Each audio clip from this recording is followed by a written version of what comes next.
पिछले एपिसोड में दो लड़कियां चुपके से ओंगियों से मिलने के लिए आई थी, जहां पर कोई जगह टूटने की वजह से वो नीचे गिरने लगी थी। इसके बाद अगले सीन में हम देखते हैं कि हाउचन अपने बाकी साथियों के साथ में होता है, जहां पर उसे पूछने लगते हैं कि आप इसके बारे में क्या कहना चाहते हैं, क्या उनका किंग स्नेक आई मार को हटाने का कोई तरीका खोज पाएगा। तब इनकी बात सुनकर हाउचन कहता है कि तुम इसके बारे में ज्यादा चिंता ना करो, क्योंकि अगर हमें इसे हटाने का कोई तरीका नहीं मिला तो फिर हम इनके किंग के साथ में मिलकर स्नेक डिमन कोर्ट के साथ में फाइट करेंगे। लेकिन तभी हम देखते हैं कि इसके बारे में सुनकर लिन थोड़ा सा परेशान हो गया था और फिर वो कहता है कि इसे हटाने का कोई तरीका खोजना ही सही होगा, क्योंकि वैसे भी स्नेक डिमन कोर्ट के साथ में डील कर पाना इतना आसान बात नहीं है। फिर वो कहने लगता है कि वो तो लेवल 8 के पीक में है और यहाँ तक कि उसके पास में 1 लाख स्पिरिचुअल पावर भी है। तभी अचानक से हम देखते हैं कि इनको चिल्लाने की आवाज सुनाई देती है, जो कि असल में कोई और नहीं बल्कि वो दोनों छोटी लड़कियां थी, जिनको कि सायर और वोंगयू ने नीचे गिरने से बचा लिया था। अब इसीलिए हम देखते हैं कि उन दोनों लड़कियों को कुछ भी नहीं हुआ था और फिर वोंगयू उनके बारे में चिंता करते हुए पूछते कि क्या तुम ठीक हो, जिसके बाद दोनों लड़कियां भी उसे कहती है कि हाँ हम बिल्कुल ठीक है। लेकिन तभी हम देखते हैं कि चेन और ओंगियन भी यहाँ पर आ गई थी और चेन कहने लगती है कि सायर ने तो बहुत ही आसानी से इनको बचा लिया और इसीलिए सायर तो सच में बहुत ही ग्रेट है। तभी हम देखते हैं कि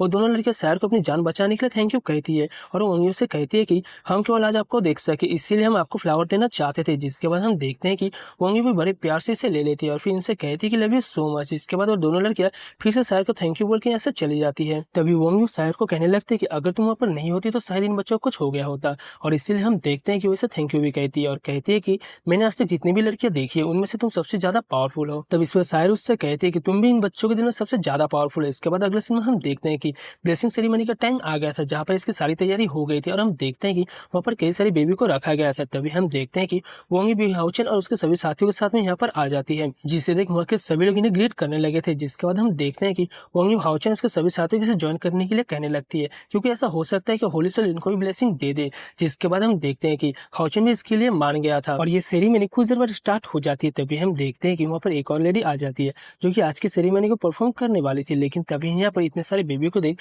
सर को थोड़ा सा अजीब लगने लगता है, इसीलिए ओंगी से पूछते हैं कि सेरेमनी के लिए इनको लाने की क्या जरूरत थी। जिसके बाद ओंगी उससे बताने लगती है कि आज से 6000 साल पहले हमारे लोगों के होली सोल एक प्रोफेसी छोड़ गए, जिसके अनुसार यहाँ पर एक ऐसा डेस्टिनी होगा जो कि पूरे साधन क्लैन को लाइट की ओर ले जाएगा। इसीलिए ये लोग हर साल ब्लेसिंग सेरेमनी को करते हैं ताकि अपने क्लैन की डेस्टिनी के बारे में पता लगा सके।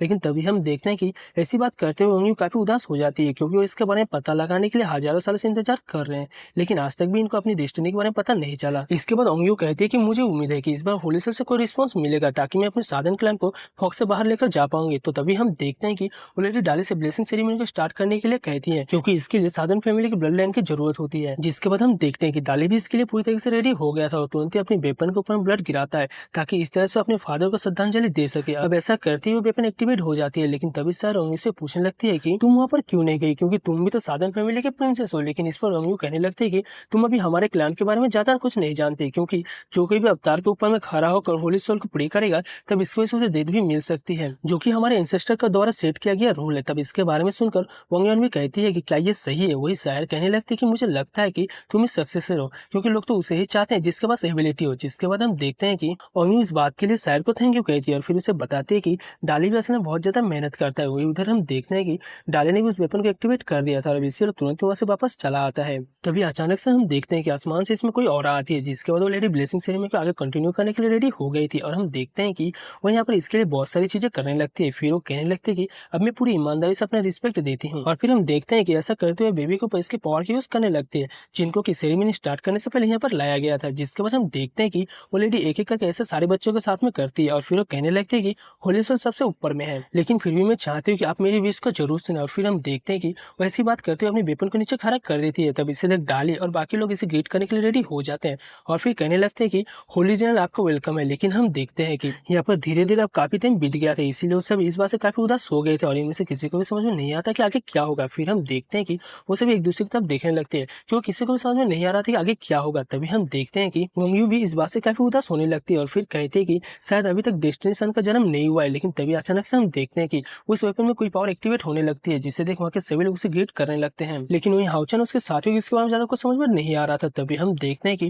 वो लेडी वहाँ पर हवा पे फ्लाई करने लगती है और कहती है कि आखिरकार लाइट यहाँ पर आ ही गई। और फिर हम देखते हैं कि वो डाली को इशारा करते हुए डेस्टिनेशन के बारे में बताती है। तब इसके बारे में पता चलती डाली इस बात से काफी खुश हो गया था और फिर कहने लगता है कि मैं तो असल में डेस्टिनेशन हूँ, जबकि मुझे इसके ऊपर में यकीन हो ही नहीं रहा। इसके बाद हम देखते हैं कि वो यहाँ पर जोरों जोरों से हंसने लगता है और फिर कहता है कि मैं तो सच में फ्यूचर के किंग बनने के लिए पूरी तरह से रेडी हूँ। अब इसीलिए हम देखते हैं कि वो काफी खुश होकर वहां से बाहर आ रहा था। इसके बाद हम देखते हैं कि वो इसके बारे में सोचकर बहुत ही ज्यादा खुश होने लगा था। लेकिन तभी वो लेडी कहने लगते हैं कि डेस्टिनी तो असल में हाउचन है। भाई सच में मुझे इस बात से काफी ज्यादा खुश हुई, साले डाले की इस बात से तो पक्का गांड चले होगी। तो भाई चलिए वीडियो में फिर से आगे बढ़ते हैं।